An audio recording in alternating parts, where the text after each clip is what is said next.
Okay, let's be real. Medical school is tough, and your social wellness is a critical part of not just surviving, but actually thriving. So today, we're going to build a practical toolkit to help you create the connections you need. Let's dive in. And this quote, man, it really gets to the heart of it, doesn't it? The ability to connect isn't just some nice to have skill for getting through school, it's the foundational skill for becoming a great doctor. Think about it. You're learning to connect with your peers right now so you can master connecting with patients later on. So, this is a question I think almost every med student asks themselves at some point. You're surrounded by hundreds of smart, super driven people, all on the exact same path. And yet, it can feel like one of the loneliest times of your life. What's going on here? Well, this brings us to what I like to call the med school paradox.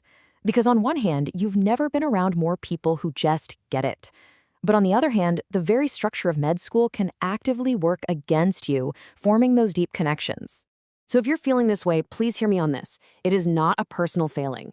It's practically a feature of the environment. You've got the intense pressure, the constant competition, and just the sheer lack of time. It's the perfect storm for feeling isolated. The system itself makes it incredibly hard to build the support systems you need most. And look, the stakes here are incredibly high. This isn't just about feeling good. Research shows that students with strong social networks have a 40% lower rate of anxiety and depression. I mean, that is a massive protective effect. You just can't ignore a number like that. And, the benefits here go way beyond just mental health. Having strong connections is directly linked to better grades, being able to bounce back from setbacks, and just having a more satisfying experience overall. Plus, it's honestly the best training you can possibly get for the team-based world of clinical practice. Okay, so we get the problem. Now let's talk about the solution.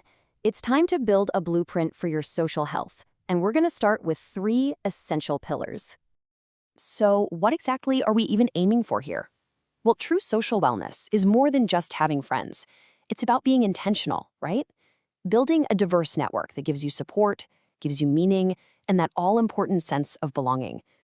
A really helpful way to think about this is not as one giant bucket, but as 3 different, connected circles. To be truly supported, you really need to be nurturing connections in your academic life, your personal life, and out in the broader community.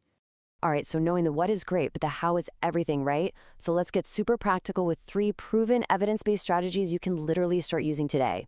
First up, the Study Buddy system. And I want us to completely reframe this idea. This is not just about quizzing each other before a test. It's about forming a true academic alliance, a strategic partnership for success. And listen, the data on this is it's staggering. We're talking about a 60% higher success rate for students in structured study partnerships. That isn't a tiny improvement, it's a total game changer. It's one of the most effective things you can do for your academic career, but, and this is a big but, it has to be done the right way. So don't just grab your best friend. Find someone who has a similar work ethic. You got to set clear goals from the start, meet regularly, and this is so important. Make sure it's a two-way street where you're both giving and getting value. Okay, strategy number 2 is all about peer mentorship. This means deliberately connecting with students who are a year or 2 ahead of you. I mean, they have literally just been through what you're going through. Their insights are pure gold. And what's so great about this is that it's a total win-win. As the mentee, you get a roadmap, you get support. And as the mentor, you're actually developing your leadership skills, and you solidify your own knowledge just by teaching it. Both of you get stronger. All right, strategy number 3 is about intentionally breaking out of that med school bubble. And community service is such a powerful way to do this. It helps you get perspective and reconnect with the very reason you started this whole journey in the first place. Think about it. On those really tough days, when you are buried under a mountain of textbooks, volunteering reminds you of your why. Plus, you're building real-world communication skills, meeting people from outside of medicine, and believe it or not, it's a proven way to actually reduce your own stress. Okay, we've talked about the why, the what, and the how. Now comes the most important part, turning all this insight into actual, immediate action. So let's start with a super quick, simple social audit. Just take 30 seconds right now. Who are your go-to people, your inner circle? Now, where's the gap? Maybe it's a mentor, or maybe you just need someone to have some fun with. Okay, now just pick one small thing you can do this week to strengthen one relationship. And if you're someone who likes a more structured approach, we've got you covered. This is the Weekly Connection Challenge. Now look, this isn't about piling more onto your plate. It's about being intentional. Each day has a small, totally manageable focus that helps you build that social wellness muscle over time. Okay, as we start to wrap this up, let's connect these small daily actions back to the bigger picture.